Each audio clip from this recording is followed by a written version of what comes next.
Por que ninguém fala que os meninos acham que qualquer coisa que você faça já é um sinal que você gosta dele? Algumas semanas atrás, o menino começou a gostar de mim, mas ele era tão inútil que não tinha nem coragem para falar comigo.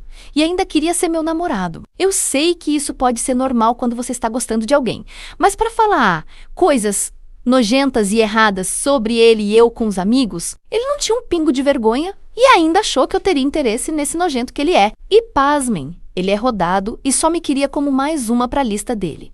E antes de mim. Ele estava incomodando outra garota e inclusive gostou de todas as meninas da minha sala. Isso inclui a menina que é lésbica. Além de inútil, feio, se parecer com um ratão de esgoto atropelado, sem graça, burro, nojento, um desastre ambulante, ridículo e desnecessário. Ele era super iludido. Como eu disse, ele não falava comigo na escola, mas quando chegava em casa, ficava o dia todo me enchendo de mensagens e enchendo meu Instagram com um monte de vídeos bregas como se eu fosse namorada dele. E eu não sei como ele achou meu TikTok, já que nem foto ou nome eu usava. Mas ele achou e foi fuxicar as minhas coisas e descobriu que eu sou muito fã de games e ficou puxando assunto sobre isso. Eu conversei com ele sobre Foi simplesmente por isso que ele achou que eu gostava dele. E eu nem sabia que ele gostava de mim. Eu só soube porque minha amiga me disse que ele me achava bonita. E ele foi falar com ela sobre mim e falou que achava que eu gostava dele e ela concordou. E isso fez o ego do bichinho subir. Mas ele nem me perguntou nada. Tudo ele ia perguntar pra minha amiga. Qualquer coisa, ele ia lá porque ele não sabe fazer nada sozinho de tão inútil que é.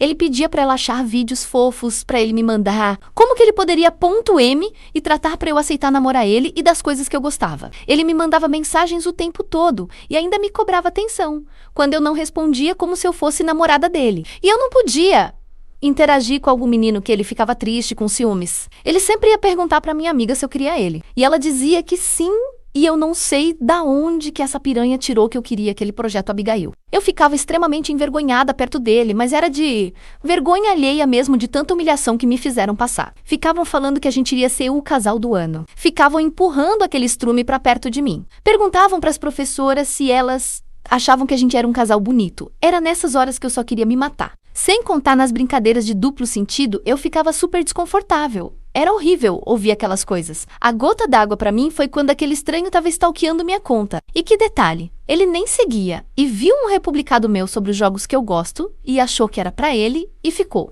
todo bobo alegre falando pra minha amiga que tinha certeza que eu queria ele e que estava pensando em me pedir em namoro. Eu já tava careca de falar que não queria ele, mas parecia que ele não entendia. E depois dela me contar isso, eu fiquei com medo dele realmente me pedir em namoro no meio da escola. Mais uma vez eu fui dar um fora nele, só que dessa vez pessoalmente, já que eu só falava que não gostava dele por mensagens. Eu falei demais e acabei